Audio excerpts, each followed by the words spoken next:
ल उदय ठिक छ इट्स अप टु यु भन के भयो आज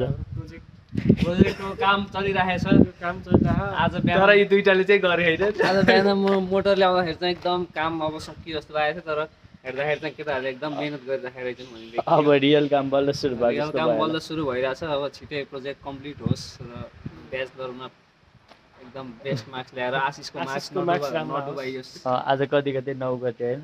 दस। हाम्रो डिफेन्स 10 10 गते भइसक्यो 10 मा आज 12 हाम्रो डिफेन्स चाहिँ 22 गते हो त्यही नै अब 4-5 दिन एक्जाम छ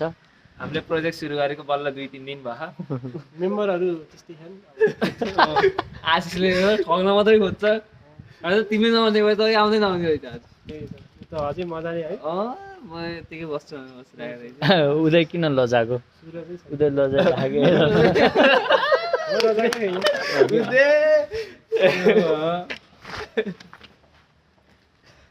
सचिव आउनु अनि हाम्रो यहाँ चाबी ताला भएको मान्छे भर्खर आइपुग्नु भयो